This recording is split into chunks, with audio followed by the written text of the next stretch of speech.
வணக்கம். G news 24x7 செய்திகளுக்காக செய்தி வாசிப்பவர் உதயகுமார்.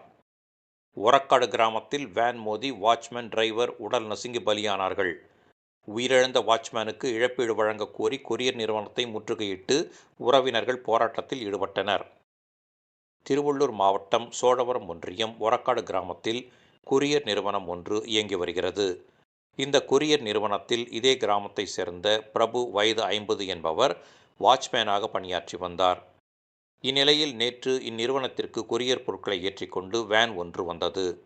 அந்த வேனை கருப்பசாமி, வயது 24 என்ற டிரைவர் ஓட்டி வந்தார். வேனை கேட் வாசலில் நிறுத்திவிட்டு டிரைவர் இறங்கி வாட்ச்மேனிடம் பேசிக் கொண்டிருந்தார். அப்பொழுது வேனில் இருந்த கிளீனர் ரூபன், வயது 18, வேனை திடீரென ஓட்டினார்.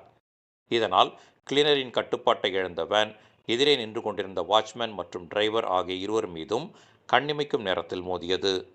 இதனால் உடல் நசுங்கி சம்பவ இடத்திலேயே துடிதுடித்து இருவரும் பலியானார்கள். அருகில் இருந்தவர்கள் ஓடி வந்து உடல் நசுங்கி பலியான வாட்ச்மேன் மற்றும் டிரைவர் ஆகிய இருவரது உடலையும் மீட்டனர். இதுகுறித்து தகவல் அறிந்த சோழவரம் காவல் நிலைய போலீசார் சம்பவ இடத்துக்கு விரைந்து வந்தனர்.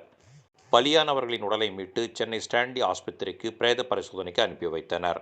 மேலும் வழக்கு பதிவு செய்து விபத்தை ஏற்படுத்திய வேன் கிளீனரை கைது செய்து விசாரணை செய்து வருகின்றனர். இந்நிலையில் பலியான வாட்ச்மேன் பிரபுவின் உறவினர் உரிய இழப்பீடு வழங்க வேண்டும், பிரபுவின் குடும்பத்திற்கு வேலை வழங்க வேண்டும் என்பதை வலியுறுத்தி கொரியர் நிறுவனத்தை முற்றுகையிட்டு போராட்டத்தில் ஈடுபட்டனர்.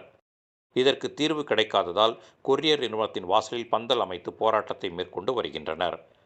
இந்த பிரச்சனையால் ஒரக்காடு கிராமத்தில் பதட்டமும் பரபரப்பும் நிலவுகிறது.